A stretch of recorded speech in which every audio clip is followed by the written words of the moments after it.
And as all of us here on stage have watched you struggle, in our own ways we have tried our best to raise your voices on different platforms, to demand justice for you, and to try to do our best to support you.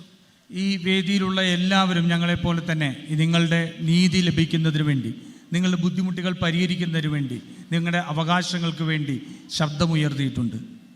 We raised your voice in Parliament again and again. ഞാൻ പാർലമെന്റിൽ ഞങ്ങൾ നിങ്ങളുടെ ഈ പ്രശ്നങ്ങൾ വളരെയധികം പ്രാവശ്യം ഉന്നയിച്ചു. All of us MPs went and met the Home Minister demanding that the disaster should be termed a national disaster.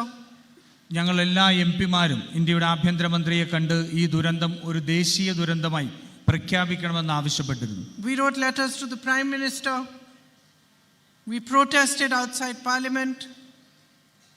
ഞങ്ങൾ പ്രധാനമന്ത്രിക്ക് കത്തെഴുതി പാർലമെന്റിന് പുറത്ത് ഞങ്ങൾ പ്രതിഷേധങ്ങൾ സംഘടിപ്പിച്ചു. And we tried to do whatever we could do to help you, നിങ്ങളെ to support you to rebuild your lives. നിങ്ങളെ സഹായിക്കുന്നതിന് വേണ്ടി, നിങ്ങളെ പിന്തുണയ്ക്കുന്നതിന് വേണ്ടി, നിങ്ങളുടെ ജീവിതം വീണ്ടും കരുപ്പിടിക്കുന്നതിന് വേണ്ടി ഞങ്ങൾ ചെയ്യാൻ കഴിയുന്നതെല്ലാം ചെയ്തിട്ടു. And I'm proud to say that our efforts also were across party lines. ഞാൻ All അഭിമാനത്തോടെ different political parties did try to help and support you through this period.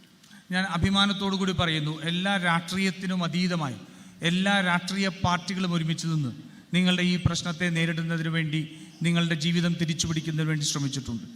And as your struggle continues, we will continue to stand by you and support you.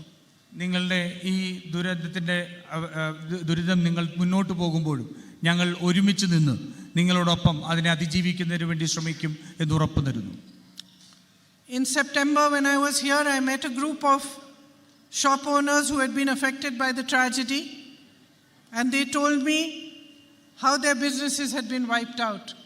ഞാൻ സെപ്റ്റംബറിൽ ഇവിടെ ഉണ്ടായിരുന്നപ്പോൾ ഈ ദുരന്തത്തിൽ ബാധിതരായിട്ടുള്ള കുറേയധികം വ്യാപാരികളെ കണ്ടിരുന്നു. എങ്ങനെയാണ് അവരുടെ കച്ചവടം മുഴുവൻ ഈ ദുരന്തത്തിൽ ഇല്ലാതെയായി പോയത് എന്ന് അവരോട് പറഞ്ഞു.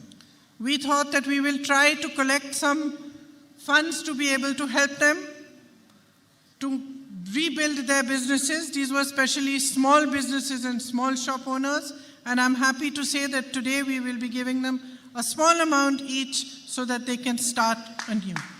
ഞങ്ങൾ അവരെ എങ്ങനെയാണ് സഹായിക്കാൻ കഴിയുന്നത് എന്നുള്ളതിനെ സംബന്ധിച്ച് ചിന്തിച്ചു. അതിൻ്റെ ഫലമായിട്ട് ഒരു ചെറിയ തുക അവർക്ക് അവരുടെ ആ കച്ചവടങ്ങൾ, ആ ജീവിതം തിരികെ പിടിക്കുന്നതിന് വേണ്ടി, അവരുടെ കച്ചവട സ്ഥാപനത്തിന് വേണ്ടി ചെലവാക്കുന്നതിന് വേണ്ടി ഞങ്ങൾക്ക് കഴിഞ്ഞിട്ടുണ്ട്. ലോകത്തെവിടെയായാലും ഏത് സമയത്തും 24 വാർത്തകളും ഓഗ്മെന്റഡ് റിയാലിറ്റി പാക്കേജുകളും എക്സ്പ്ലെയിനറുകളും വിശദമായി കാണാൻ ഞങ്ങളുടെ യൂട്യൂബ് ചാനൽ നിങ്ങൾക്ക് സബ്സ്ക്രൈബ് ചെയ്യാം.